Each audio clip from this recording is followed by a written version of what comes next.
So yeah, I'll tell you about some classic, some sort of study, more recent applications of information theory in combinatorics. And it will mainly be used to count or estimate probabilities of various, interesting combinatorial objects. So I think I'll just start by defining, the entropy function, which, sort of surprisingly was not defined today. Entropy function. And just list a number of its basic properties. Then I'll tell you what type of applications we're going to see. So, for the entropy, we'll just be working with discrete random variables. So the entropy of a random variable x is just defined as follows. It's the sum of all the potential values it can take with the probability x is equal to x times log 1 over the probability that x is in x. Okay, so this is just a basic definition of the entropy function, and just some number of basic facts about it. It will be very useful, and I'm sure most of you know. So first of all, if x is a binary random variable, meaning x takes 0 and 1, so we just shorten entropy of p. So p here, let's think of the probability of x being 0, p, and the probability of x being 1, be 1 minus p. So this would just be the entropy of the appropriate random variable. So this would just be p log 1 over p plus 1 minus p log 1 over 1 minus p. Okay? And now another very useful thing is the notion of conditional entropy, which is once you have two random variables, one conditioned on the other. How much do we learn? So the entropy of x conditioned on y. So really, maybe for the entropy of x is, at least intuitively, the amount of information that the random variable x contains. And the entropy of x conditioned on y is sort of how many information x contains, given that we know y already. And this sort of, is just one thing, that's the expectation of all the values y, this will let y, of the entropy of the random variable x conditioned on y equal to y. So we're looking at all the possible values that the random variable y can take. Now x and y has some dependence between them. We go over all of them, and with the appropriate probability, we add this entropy. So this is the same as, the sum of all values y, the probability that y is y, entropy of x conditioned on y being y, which is a specific random variable. And another thing which is very useful is the chain rule of entropy. Just if you have a bunch of random variables, x1 up to xn, this is going to be the entropy of x1 plus the entropy of x2 conditioned on x1 plus the entropy of xn conditioned on x1 up to xn minus 1. And again, intuitively, this makes a lot of sense, because if you have a bunch of random variables, how much no entropy do they contain? Well, first let's look on the first one, how much information it contains. And then once we know that, how much new things do we learn about seeing the second one? Okay, if we know both of them, how much do we learn about seeing the third one, and so on? So just makes sense. Sort of. The way to prove it is very simple. You just sort of open all these definitions, but they're going to be very, very useful, these notions. A special case is that, if x1 up to xn are independent, then sort of conditioning on them changes nothing. In this special case, so the entropy of x1 up to xn is just the sum of the entropies of the individual variables, because we learn nothing about, let's say, xn by seeing the previous random variables. And some basic inequalities.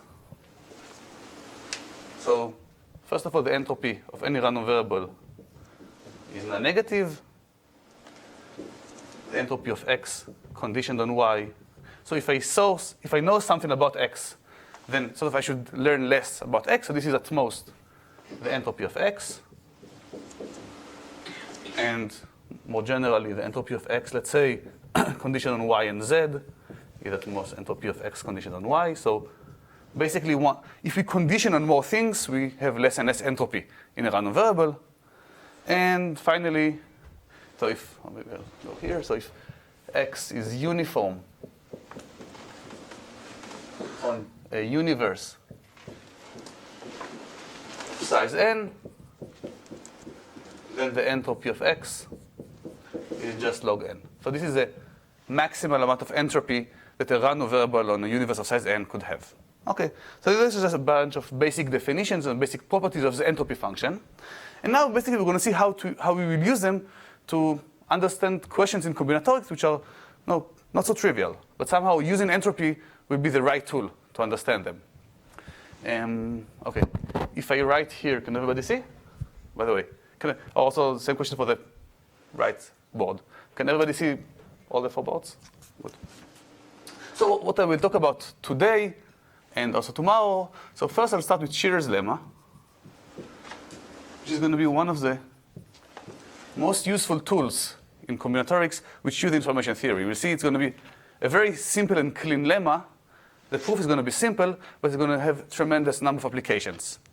So this application that some applications I will talk about will be about sort of, counting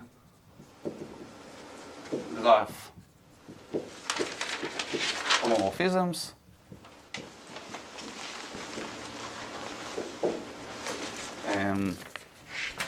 Counting independent sets in graphs.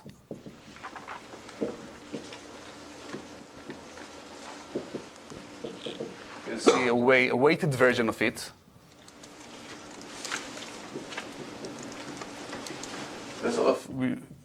We'll have sort of unsurprising applications, so we'll use it to prove things like the trace of, let's say, if you have matrices A, B, and C, squared is most trace A squared, trace B squared, trace C squared. I think I'm confusing something here, but maybe A transpose, B transpose.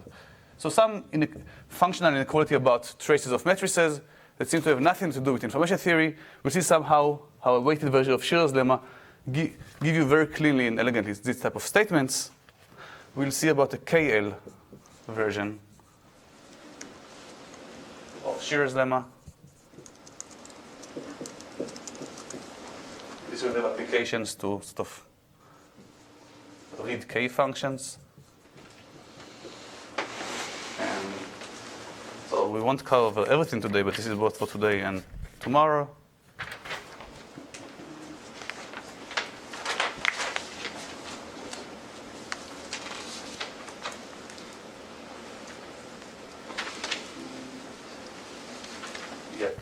I'll talk about Bregman theorem, which is estimates on the permanent of 0, 1 matrices.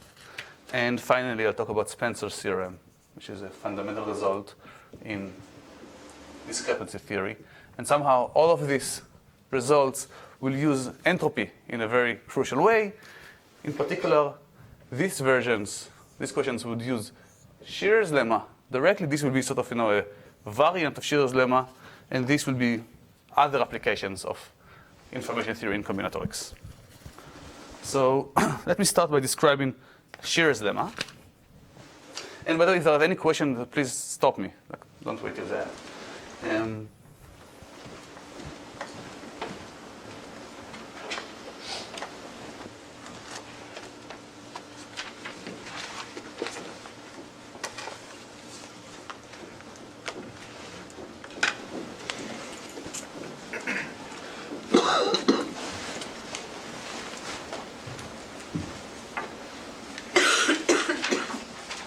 So what is Shears Lemma? So basically,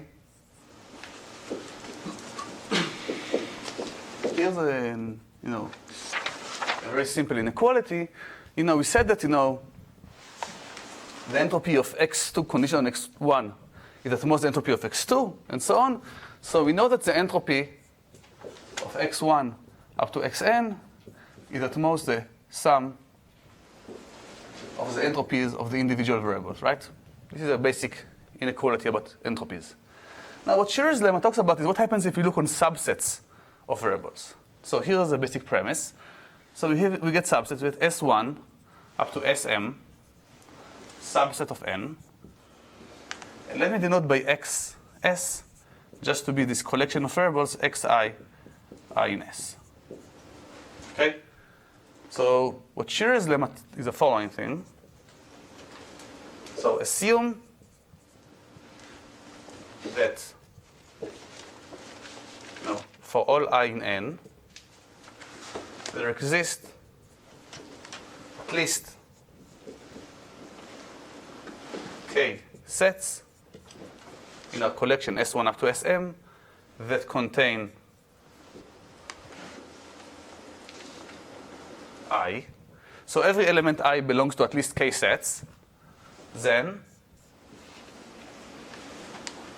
we can get a stronger version of that. So the entropy of x1 up to xn times k is at most the sum of the entropies of x on Si.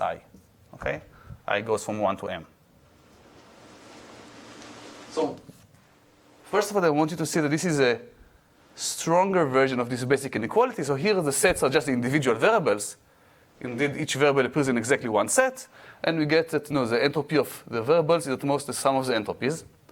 And this is sort of an extension. It says, well, if you have subsets of variables, such that each variable appears in at least k subsets, then the entropy of all the variables is at most the sum of the entropies divided by k, or equivalently, you can multiply k here.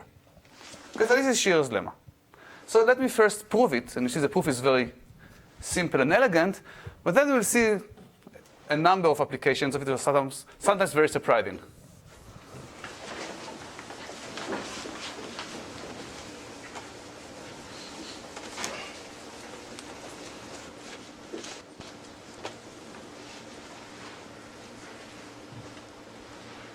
What's the proof? The proof will just use the chain rule of entropies. So we know that we can write the entropy of x1 up to xn as the entropy of x1 plus the entropy of x2 conditional on x1 plus the entropy of xn conditioned on x1 up to xn minus 1. And we'll also apply the chain rule for each one of these sets. And the only trick is the order in which we examine the variables. And the order will be exactly the same order as we have here, x1, x2 up to xn. So let's say that Si is these variables, I don't know, say Sj is I1 up to some I don't know, Tj. So let's say I need to give some names. Yeah, say I1 up to I Tj.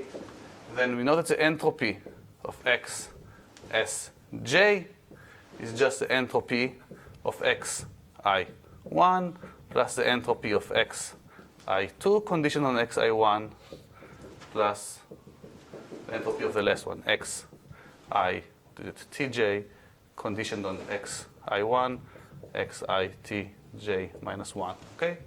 Just applying the chain rule for these things. And now, what we'll use is the fact that we know. So what do we have here? Here we have x I1. Let's say I1 is 7, right? So here we have entropy of x7. Here we have entropy of x7 conditioned on x1 up to x6. So we need the fact that this is always larger. This is always at least the entropy of xi1 conditioned on x1 up to xi1 minus 1. Plus here we have the entropy of xi2 conditioned on xi1. I1 is smaller than I2. So I'm assuming here those are in order. So we can even condition on all the variables before I2, plus the entropy of xi2 conditioned on x1 up to xi2 minus 1, and so on. So what do we have? So now we have the same quantities appearing here and here, right? So we have here the entropy of x1, x2 conditional x1, and so on appearing once. Or after we multiply with k, they appear k times here. Now, how many times does the entropy of x1 appear in this sum? Well, it's a number of, it appears in every set which contains 1. And we assume that there are at least k sets that contain 1. So this term entropy of x1 appears at least k time on the right-hand side. What about the entropy of x2 conditioned on x1? It appears k times here. It appears at least k times here, because there are at least k sets that contain x2 or 2, and so on. So this basically finishes the proof. So you see, the proof is basically what it uses is a chain rule for entropies, and the fact that by conditioning on more variables, we have, entropy can only become smaller. So now, given that it's such a simple proof, it will be sort of surprising that it has so many applications. So let me start by the first application, which is about counting graph homomorphisms. And this is like the result. So I'll start with a special case, but the actual result will be sort of based on some works by Alon and by, I think it's Friedut and Khan.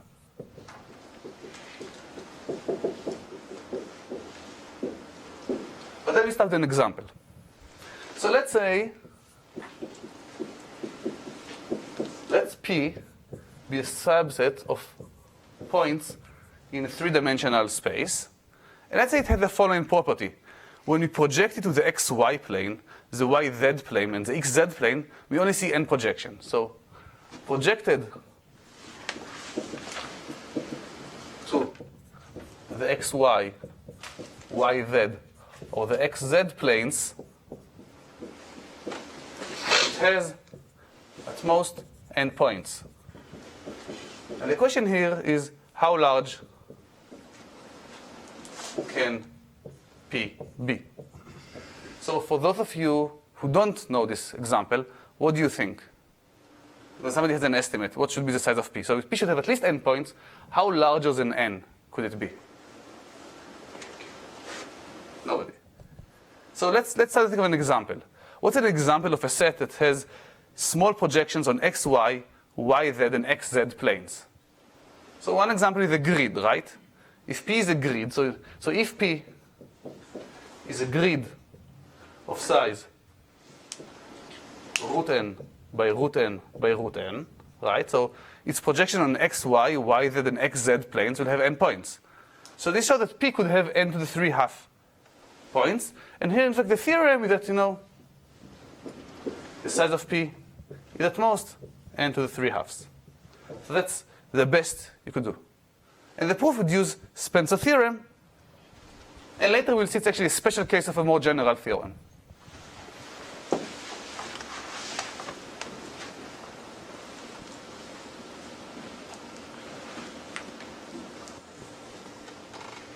And so the general principle will be that we want to estimate something, in this case a number of points. We'll define a random variable. The entropy of this random variable will be the number of points, or whatever you want to count. And then we'll use Shears Lemma to get upper bounds on this entropy. So here's the proof. So let x, y, z be a random point in P, right? So the entropy of it is just log size of P. Because we said this is a uniform distribution on a set whose size is the size of P. Hence its entropy is log of that. And here and always I'm assuming log is log of base 2. So logs are in base 2. So how can we use Shears Lemma? Well, we know something about projections of this random variable. We know that the entropy of xy, so xy, this is projections of these points to the xy plane. We have n points. The largest entropy could have for distribution of n points is log n. So this is at most log n. And similarly, the entropy of xz and the entropy of yz are at most log n each. So now we use Shears Lemma, because these are the sets. So that xy, yz, and xz, each point, x, y, and z, each random variable is contained in exactly two sets, right? So we know that twice the entropy of x, y, z is at most the sum of those, which is 3 log n. So the entropy of x, y, z is at most 3/2 log n, hence the size of P, which is 2 to the entropy of x, y, z, is at most n to the 3/2. Okay. Now, really what happened here, like I said, is an instance of a more general phenomena, which is actually the content of these papers of Alon and Friedut and Khan.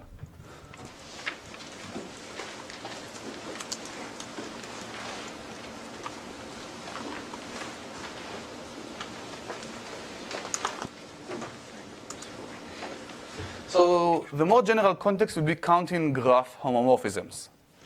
So what do we have? So we have graphs. So T and G are going to be graphs. And so let's assume they're undirected. So what is a homomorphism?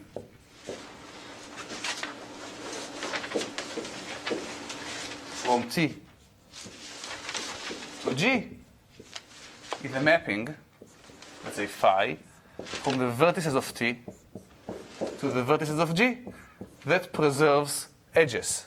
So if you know UV are an edge in T, then their image, so phi U, phi V, are an edge in G. Okay? So you should think of T as being a fixed size graph, like a triangle, and G as being a very large graph. And the question is sort of, how many, so the question here would be, how many copies of T can we have in G? Okay? Given something about G. So we know something about G, can we bound the number of copies of a specific graph, like a triangle, in a big graph?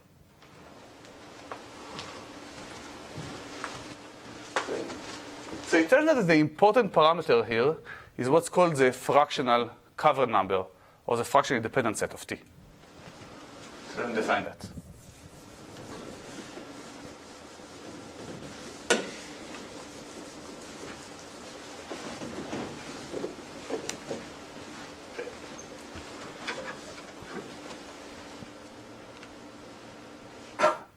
So what is a fractional independent set? So definition.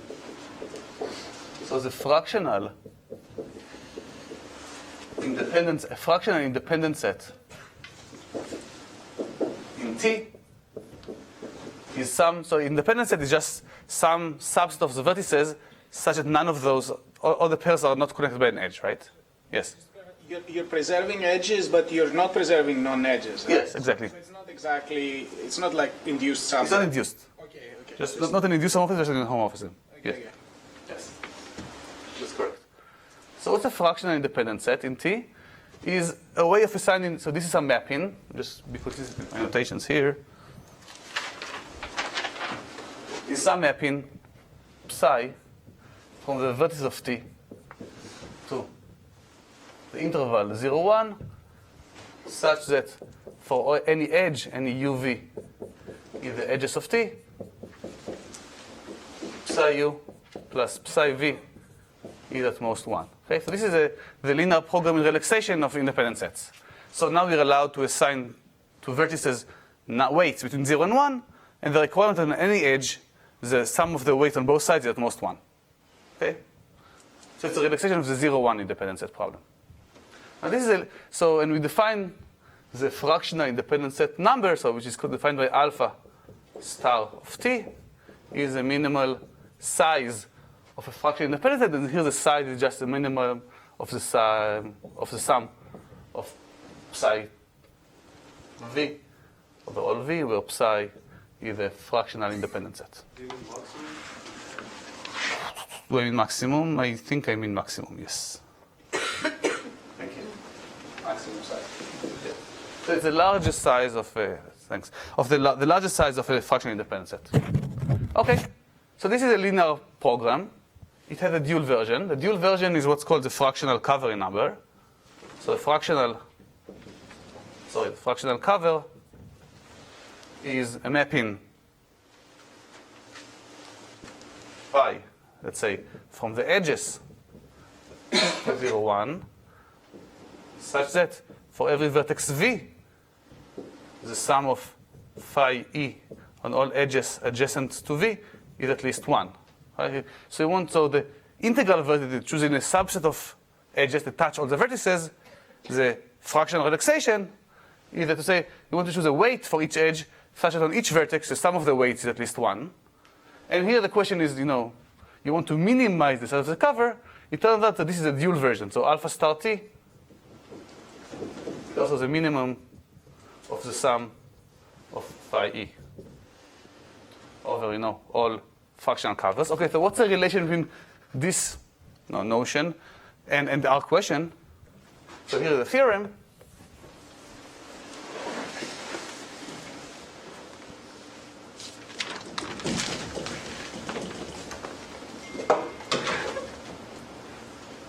So the theorem here is that if we want to count the number of homomorphisms from T to G,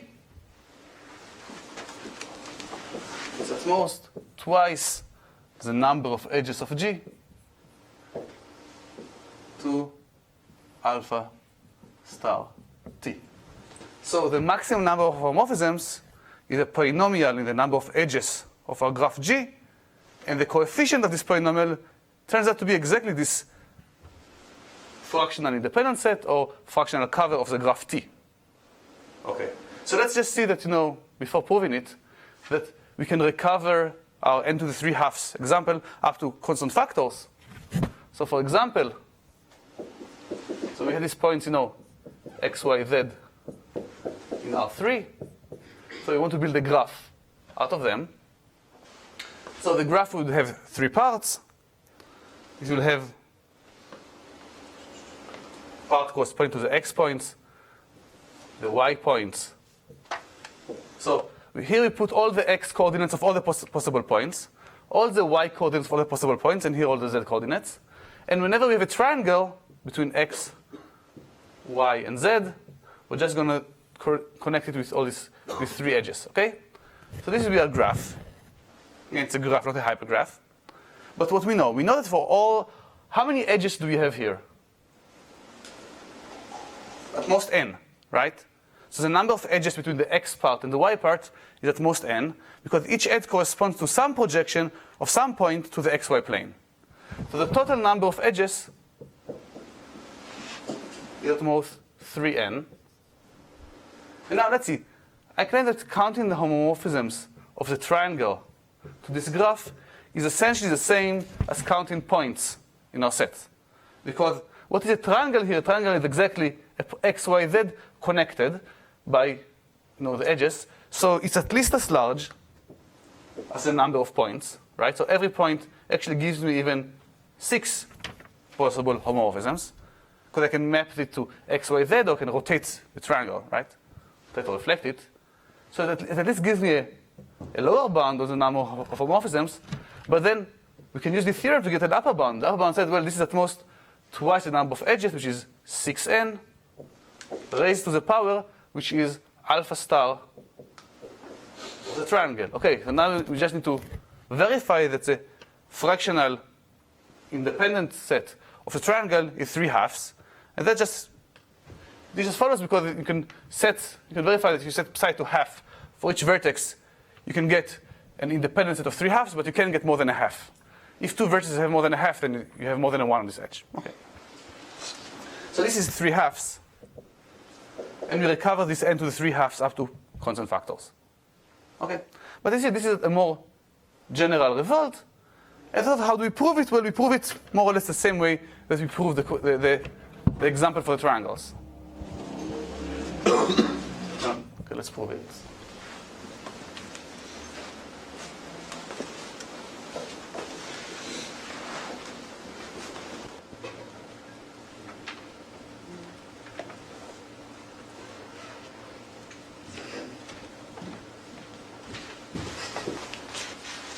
Okay, so now we want to count homomorphisms. And here you'll see again how entropy is just a very useful function to use to count things. So let's sigma, so the proof here of the theorem, let sigma from T, or from the vertices of T to the vertices of G, be a uniform homomorphism. Okay, so the entropy of sigma is just log of the number of homomorphisms from T to G, right? This is the usual trick. So now we want somehow to use Shears Lemma and get an upper bound on the number of such homomorphisms. So let's say that the vertices of T, we just number them to be V1 up to Vn. Okay? And let's set xi to be the image of Vi. Right? So again, this is the same as just looking on the entropy of x1 up to xn of the images. Yes? So if we have T just being a graph with one vertex and no edges, then the maximum fractional independent set would have value 1, right? Because it's just the value 1 for that vertex? Okay, so that's a... In case if T has just one vertex, then this is there's no edges here to define, right? So you just want to say, yeah, it's just one. Because it's the same as having an independent set of a graph with one vertex. Yeah. And here you're asking, would that still hold? So you want to...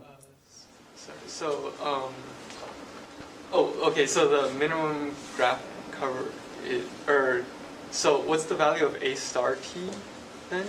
Is that... 1, I guess, for the graph with one vertex? No? Because... but then zero says size of the graph is less than size of the edge. Yes, yeah, I mean, it's a trivial statement then. Sort of. Yeah, I mean...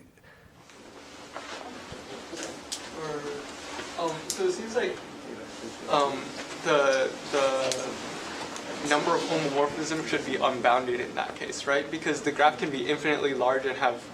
Well, if T is one vertex, this is just a number of vertices of G, which is at most a number of edges of G.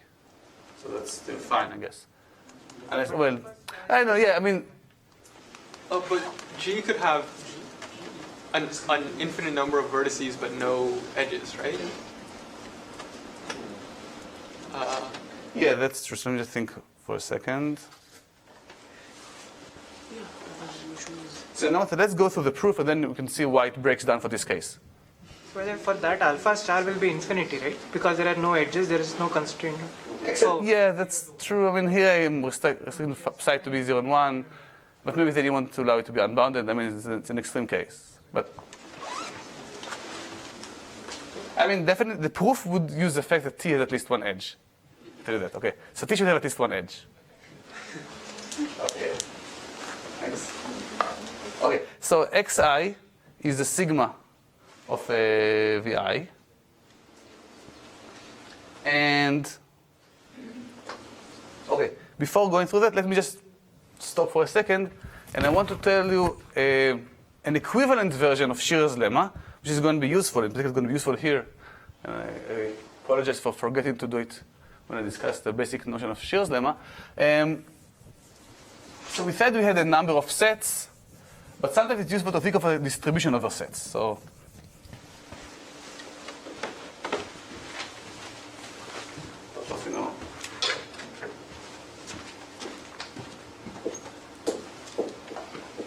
Shears Lemma, so an equivalent version.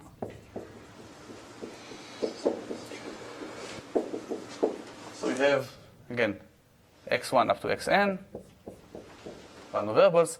S is now a subset of n, which is a random variable. So we have a random variable which is a subset of these n variables, and the property is that, for all I, the probability that I belongs to S is at least mu. Okay, so we still have this type of uniform covering, but now it's this probability.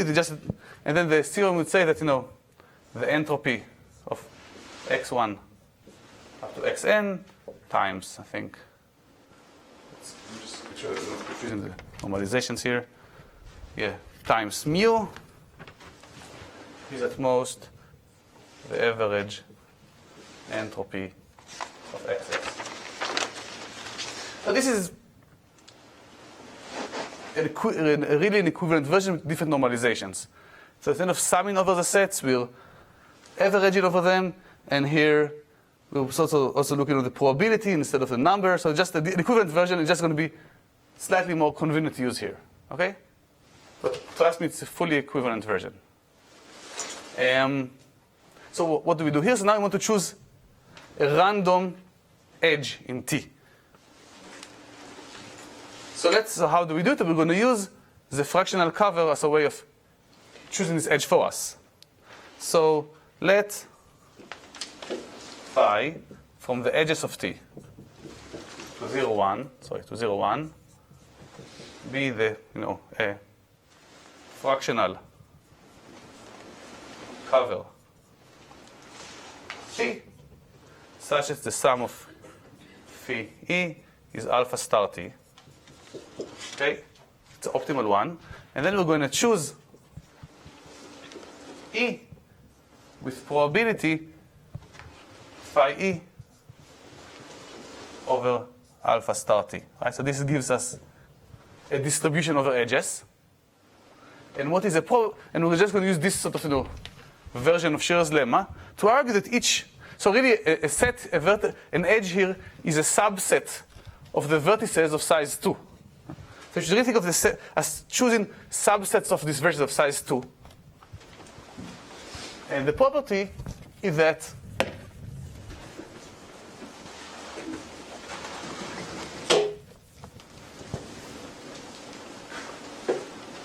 what is the property? The property is what's the probability that I belongs to the set S, to E, let's say. Think of E as a set. E is a set of size 2. So let's see. So by our property of fractional cover, we know that if we sum over the weights of all the edges that touch a vertex, is at least 1. Right? But so here we divide by alpha star T, so the sum of all the weights is at least 1 over alpha star T. So the probability that our set of size 2 contains a specific vertex is at least 1 over alpha star T. And now we can use Shears Lemma and get that the entropy 1 over alpha star T times the entropy of x1 up to xn is at most the average over S, so in this case our set E, of the entropy of xe. Now what is xe? Xe just means we're choosing 2 vertices in a T and we're looking at the image. This is some distribution over edges in our graph G, right? In fact, it's distribution over direct edges, because it matters which one is the first and the second vertex. But there are at most 2 twice the number of edges in G, directed edges. So this is at most log of 2 EG. And then if you plug everything back together, you get the result. So this is log of the number of homomorphisms, and this is log of 2EG, and you create things. So basically this again uses just Shears Lemma or this equivalent version of it. But I think it sort of gives us this sort of very surprising result. That there is a way of upper bounding the number of copies of T in G. And it turns out that this result is tight, at least if T is a constant. So there's also a match in lower bound that says that for every T there exists large graphs G such that the number of homomorphisms from T to G is at least something like edges of G divided by edges of T, which is alpha star T. So at least if T is a fixed size graph, like in this example it was a triangle, you get that these bounds are tight up to constants. I'm not sure what is known if T is a large graph. This is the best I could find in the literature. Okay, so this is what I have to tell you about, counting graph homomorphisms. Yeah.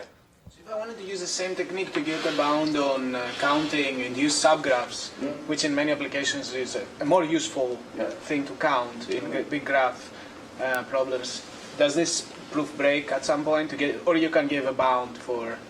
It's a good question. I didn't think about it. So let's see. So what would break down here?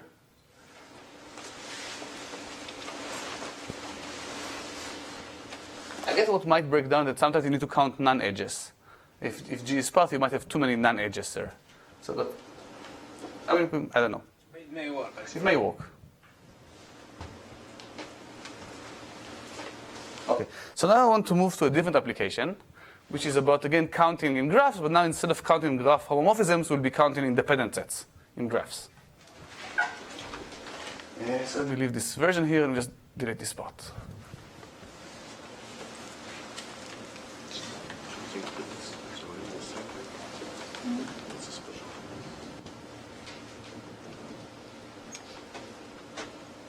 So here is the basic. So here is the basic question.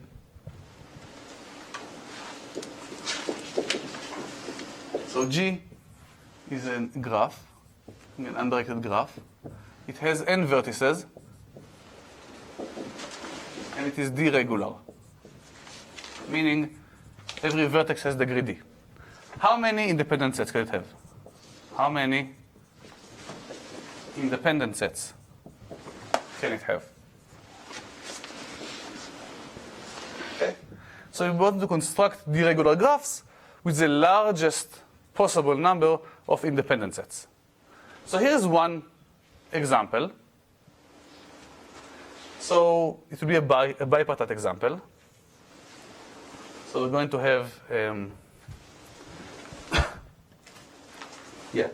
So we're going to take here the complete, let's do it this way. We're going to take the complete d by d bipartite graph. So this is d, and this is d.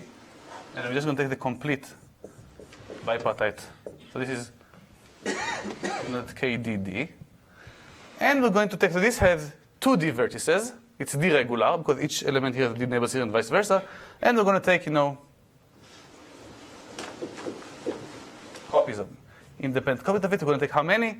So we need n vertices. We have 2D here, so we need n over 2D copies of it. Okay? Now let's count. How many independent sets does this graph have?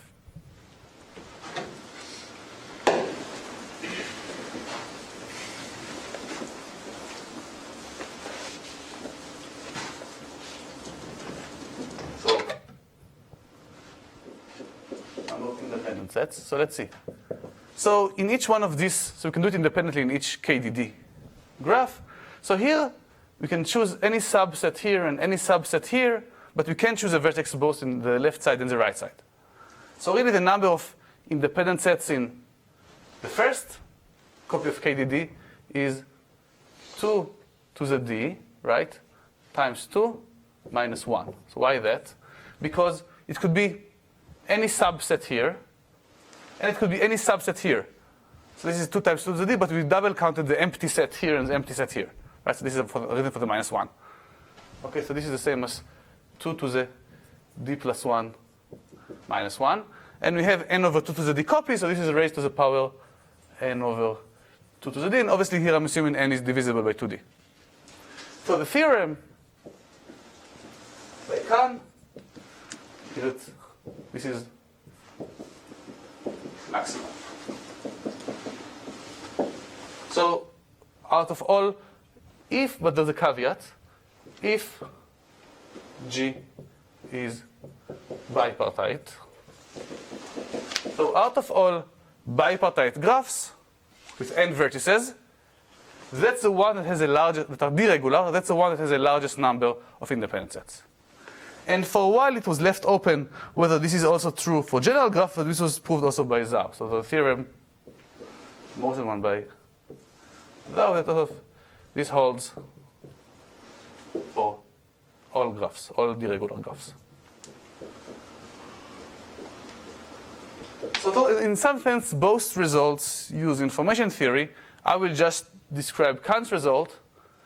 Zhao that works by sort of showing that you can, in some sense, count independent sets in graphs by sort of counting independent sets in bipartite graphs in some way, but I won't describe it. But both work by counting, and sort of the way that information theory is going to be very clean and useful in describing Kahn's result.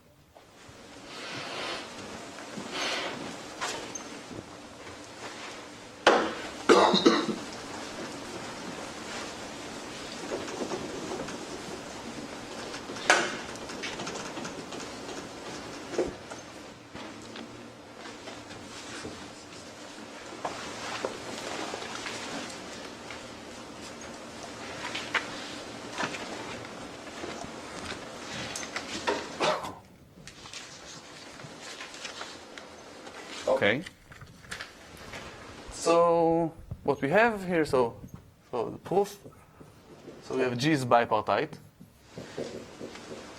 So let's assume V is A union B, and let's assume this is just indexed by the numbers 1 up to n. Okay, so we have n vertices in our graph. And let I in n be a uniform independent set. So again, it's going to be the usual trick. We want to count the number of independent sets by choosing a uniform independent set and estimating the entropy of the random variable. So what will be the random variable here? So we'll define xi to just be 1 if I belongs to I. And the entropy of x1 up to xn is just log of the number of independent sets in G. Right? That's the usual trick. Now the question is, how do we upper bound this entropy? And here the upper bound will be sort of slightly less trivial. So let's denote by xa just being all the sets xi, I in A. So these are the indicators for a random or uniform independent sets. These are the vertices in the left half, and similarly xb will be the vertices in the, let's say, the right half. And we can break this entropy of x into two parts: the entropy of xa plus the entropy of xb, conditioned on xa. So this is just the chain rule for entropies. So we're going to estimate or upper bound each one of those independently. And let me also assume here that for technical reasons that A is at least B. So otherwise, change the roles of A and B. Okay, so here's some definitions that are going to be useful towards upper bounding these quantities. So if B is in B, so if B is a vertex in, let's say, the right-hand side, let's define the n of B just to be the neighborhood of B, meaning all the neighbors of B, which are a subset of A. Right? That's a subset of the other side.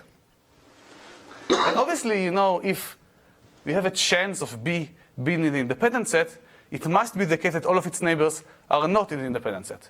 Right? So let's look at this event. So let QB be the following event: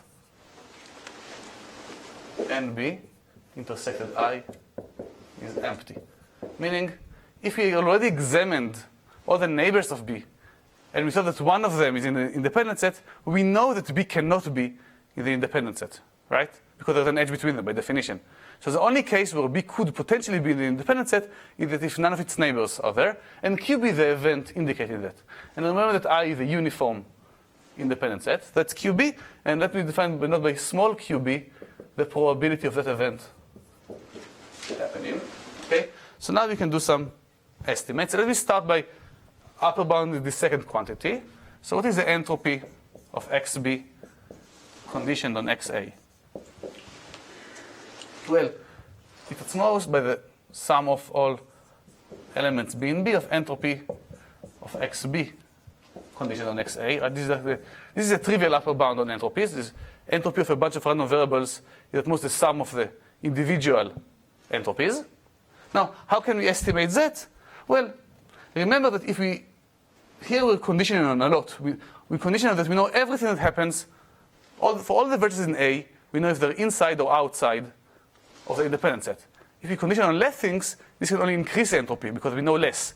So this is at most the sum, again the same sum, over B and B, of the entropy of xb, condition just the information on the neighborhood of B, right? Now we know less, so this only increases the entropy. And now we won't even condition on the entire information, we only condition on the single event that said, is this set does this set have any intersection with the independent set or not? That is, on this event QB. So this will be at most the sum over B and B, the entropy of xb, condition on this event QB, which you can think of as an indicator variable, as a 0 or 1. Okay, now let's calculate that. So QB is either 0 or 1. And we know that, you know,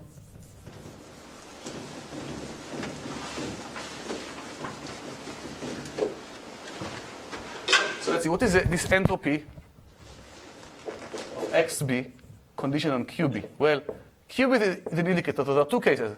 It's a probability that qb occurs times the entropy of the random variable xb conditioned on qb being 1 plus 1 minus the probability of qb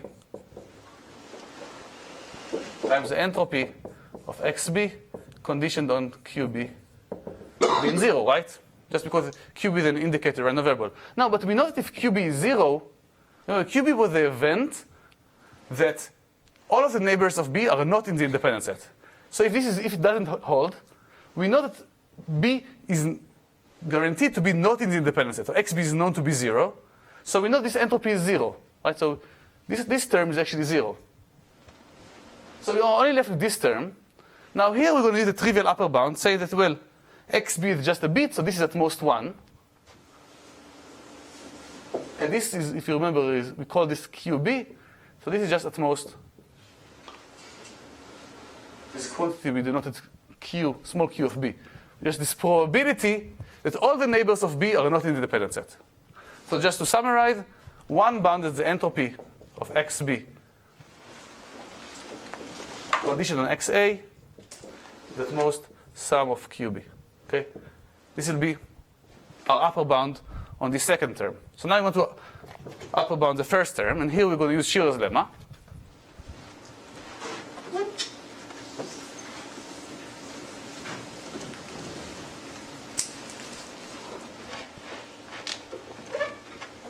So we want to upper bound the entropy of xa. And remember how we're assuming our graph is regular. So if we think of the sets of all the neighborhoods of vertices in B, all of them together give us a D cover of A, because each element in A belongs to exactly D neighborhoods of vertices in B, because the graph is D-regular. So by Shears Lemma, this is at most 1 over D times the sum over B, entropy of X of the neighborhood of B. So I just want to make sure that this is clear. So we're thinking of the neighborhoods of B as subsets of the vertices of A.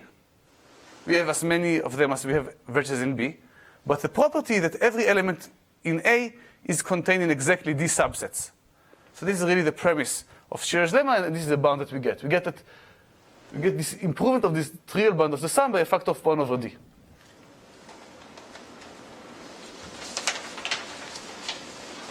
So now we want to bound these terms. So we're going to, again, use some conditioning. So the entropy of X and B. But this is the same as the entropy of X and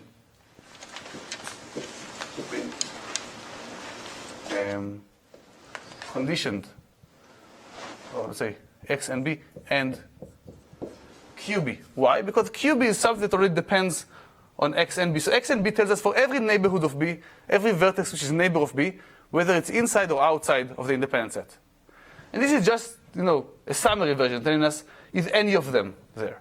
So adding it doesn't give us any more information, but this will allow us to estimate this. So this is going to be the entropy of QB plus the entropy of X neighborhood of B conditioned on QB. So now we need to do some calculations. So this entropy of QB is something that we're going to keep for now. What about this entropy of the neighborhood of NB conditioned of QB? So again, if we know that QB is 1, meaning that there are no neighbors, all the neighbors of B are outside the independent set, we know that this is an empty set. We know that it's all zeros, right? There's nothing there. So the only information that could be if QB is 0, which means that at least one of these elements, at least one element, one neighbor of B, which is in the independent set. And then this is some random variable that is distributed over all the non-empty subsets of neighborhoods of V. So really, this is going to be at most, well, here we're going to have the same term, entropy of QB, which is the same as the entropy. So again, small qb. So this is an indicator variable, and the entropy of an indicator variable we just denoted by the entropy, this entropy function of the probability of it occurring. So this is just the same thing, just definition, plus where the probability that qb is 0, which is 1 minus qb, times the entropy of a random variable. It is distributed over all the non-empty subsets of a set of size d. So it has at most 2 to the d minus 1 values it can potentially take, so it's at most log of that. So these are the estimates that we had so far. So I just want to make sure they're all clear, because I thought it was a bit detailed. So again, the way we estimated this entropy of XA was first we used Shears Lemma to convert from that to just the entropy of all the subsets of neighborhoods of B. And then we said, well, we're just going to condition on the event whether the entire neighborhood is, whether some element is a neighborhood is an independent set or none of those are. This is this random variable QB. And then we just broke it up to this entropy of this specific Boolean value, which is entropy of this, of its probability, plus the entropy of the random variable. Look at which variables, which neighbors of B are in the independent set, conditioned on whether at least one of them are. So the only interesting cases where at least one of them is in the independent set, which happens probably 1 minus Q of B, and that's just log of all the possible non-empty sets, right? The universe of all non-empty subsets for the neighborhoods of B. So now we're just going to plug everything together, and sort of I'll spare you the mess, but you get that the entropy of x1 up to xn is at most. What we have here is that the sum of B and B, entropy of QB, which is the bound, the sum of QB, which is the bound that we got here, plus entropy of QB plus 1 minus QB log 2 to the D minus 1. And sort of, I'll spare you the calculations, but now what you do is basically you do some analysis, you look what's the maximal value it could take, and the maximum value it could take is exactly in this case of this graph. So, again. So you need to divide by D, the second term? And yeah, and I'm missing some division by D here. So yeah, I guess this should be 1 over D. Thanks. And again, some analysis, which is not very complicated, just some derivatives. This is at most n over 2D log 2 to the D plus 1 minus 1.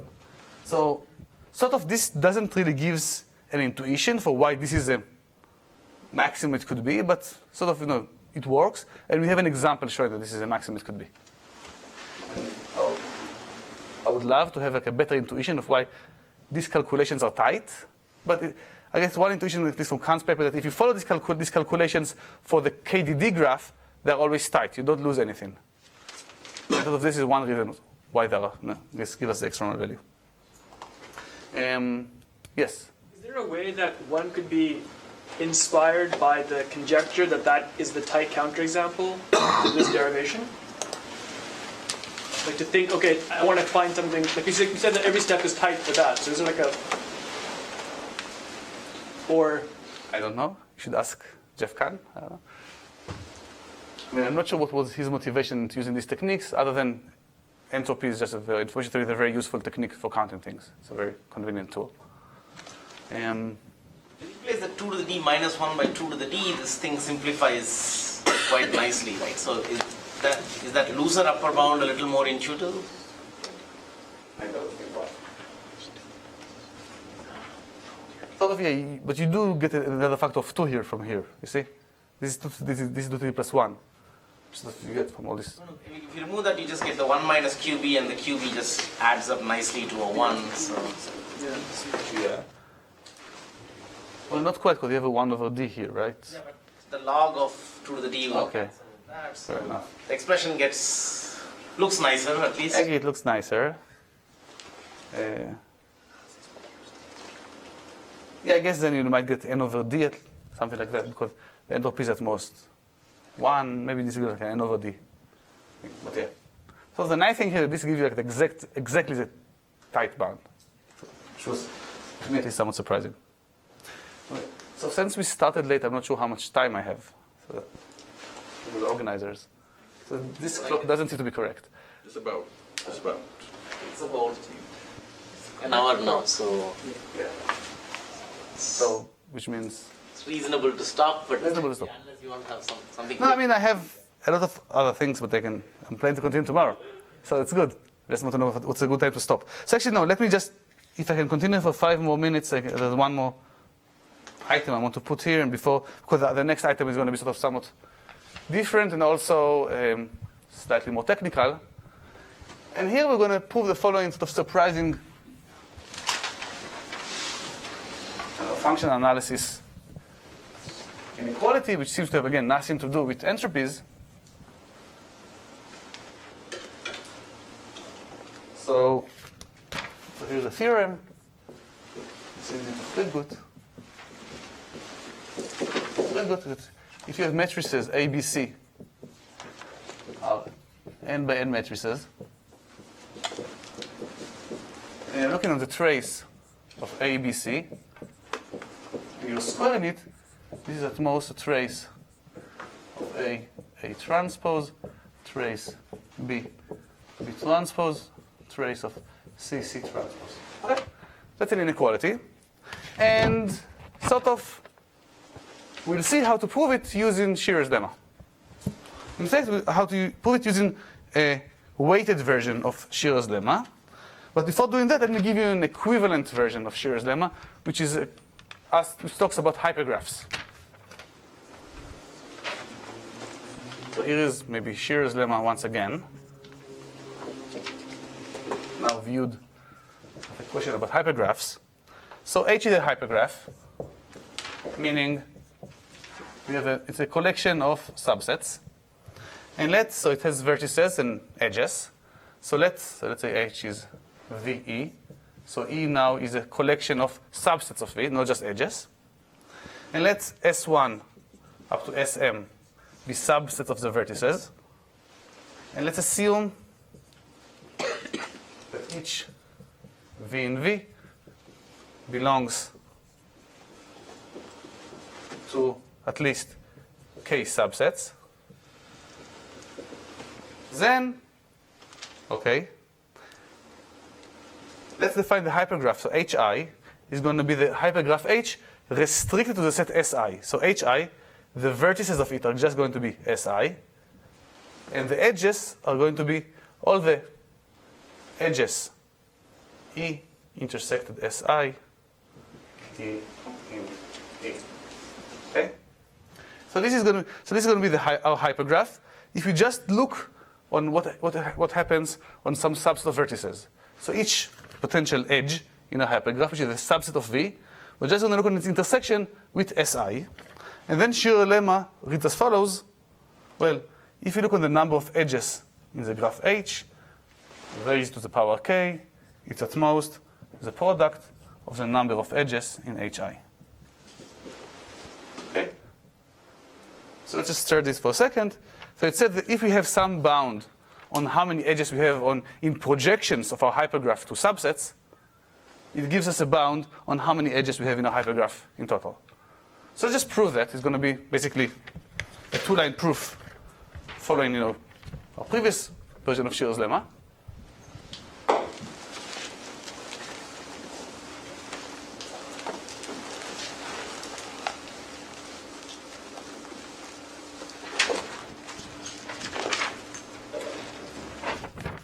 So what's going to be the proof? So we want to, again, the same strategy. We want to upper bound some quantity. H sub I? Is it? Okay, H sub I is just this hypergraph. It's a hypergraph where the vertices being the subset SI, and the edges being the intersection of my original edges with the set SI. Yeah, there's a restriction to SI. So what's the proof? The proof is simple. So let E in EH be a uniform edge. So maybe here H is a wrong letter to use because it's entropy. So the entropy of, and let's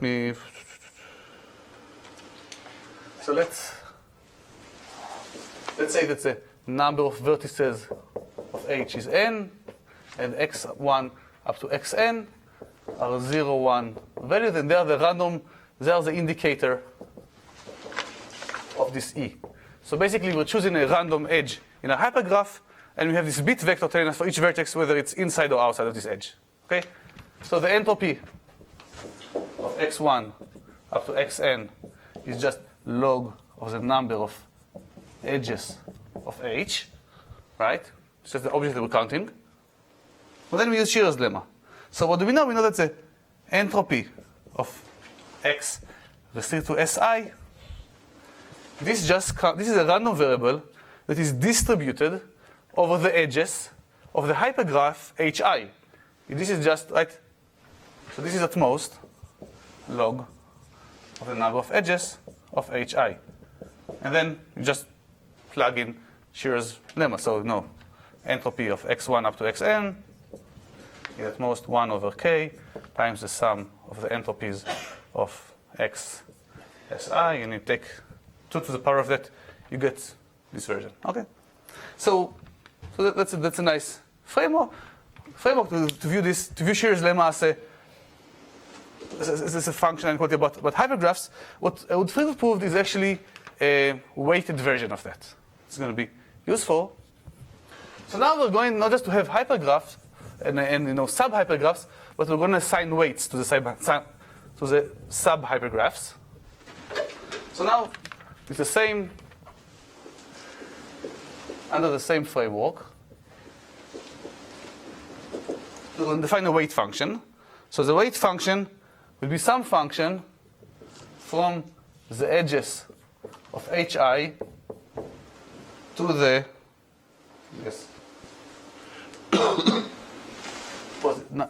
non-negative real numbers. Okay. So now we take for each projection we define some arbitrary weight function on its edges, and here with Friedgut that said that this version is a special case where all the weights are exactly 1. So what is the theorem? It said that if I sum over all edges in H, and okay, so now we need to find a weight for each edge in H. So we're given some weights for the edges of Hi, and we're going to define the edges for the weight for the edges of H just to be the product of all the weights of all the restrictions. So just going to be product of weight of E intersected Si, Wi, product of I going from 1 up to M. So we have M restrictions. This to the power K is at most the product of I going 1 to M, sum over E in the edges of Hi.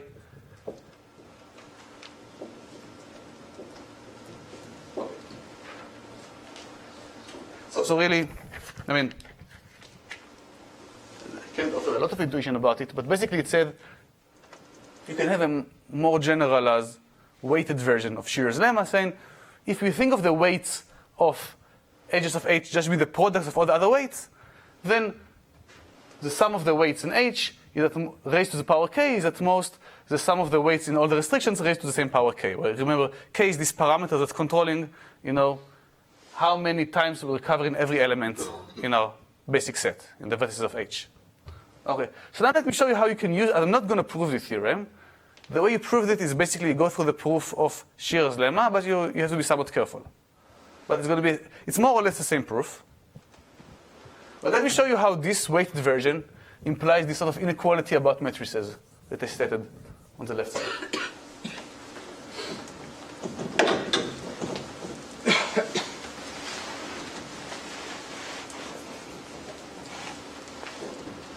What do we need to prove there?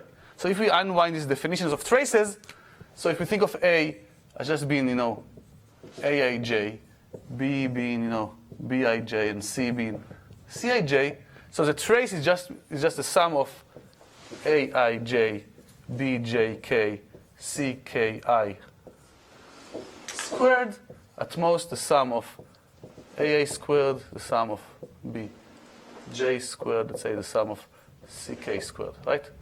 This is just unwinding the definition of, trace ABC squared, and here trace AA transpose is just the sum of the elements of A squared, and so on. So this is what we want to prove for any real numbers Aij, Bj, K, Cki.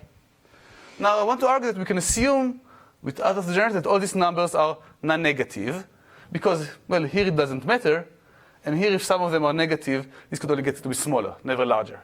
Right? So we can assume,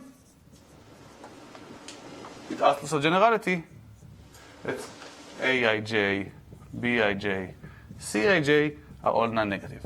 Otherwise, you just flip the sign. This can only become smaller. Okay. So now we're going to apply this weighted version. So how are we going to do it? Well, we're going to define, we need the hypergraph. So this hypergraph is going to have three parts. Let's say part I, part J, and part K. And we're going to plug in edges. So between every element I here and J here, we're going to, so this is going to have us, we're going to put a weight. This weight is going to be Aij. Between J and K, we're going to plug in a weight, which is going to be Bjk. And here we're going to put in a weight Cik. So now we defined a weighted graph, right? And but actually the graphs are going to be the restrictions of a hypergraph. What's going to be the hypergraph? The hypergraph is just correspond to all the possible triangles. It's going to be the complete tripartite hypergraph. And I want to argue that this just follows directly from that, because what do we have here? So the edges, so our graph H, so our hypergraph H is just going to be the complete tripartite hypergraph. Meaning its edges are all the subsets of Aijk. Okay? So what do we have here? We're summing over all edges, so all Ijk, over the weight of this edge. What is a weight? It's a product of all the edges. So it's going to be the sum for all Ijk of Aij, Bjk, Cki squared. So k here is 2, because so we have here let me see that. Yeah, what are our subsets? Okay. So our subsets are going to be, we have three subsets. So H1 is, or maybe S1, or let's say S1 is going to be I union J, S2 is going to be J union K, and S3 is going to be I union K. So we're going to look at three restrictions of this hypergraph. The restriction to this union, and this union. Okay? So again, each element is covered by two of these sets, so K is 2. And we get the sum of Aij, Bjk, Cki squared, which is what we have here, is at most a product of this sum. So what is this? This is the sum of the weights squared in each restriction. The sum of the weights squared is just the sum of, in this case, for example, Aij squared. So somehow, to me, in a very mysterious way, we find a way of proving this type of, inequalities, which I'm not sure there's an easy way to prove, somehow using counting entropies in weighted, or some version of entropies in weighted hypergraphs, which I just find very neat. I think that's a good place to stop for today. What I'm going to talk about tomorrow are going to be a variant of Shears Lemma for KL divergence, which Alon also talked about, and we'll see that an application of it to understanding some families of somewhat independent random variables. And then I'm going to talk about two other applications which have nothing to do to Shears Lemma, but still rely on information theory and entropy. One is a proof of Bregman theorem, and the other one is some elements in the proof of Spencer theorem in discrete theory.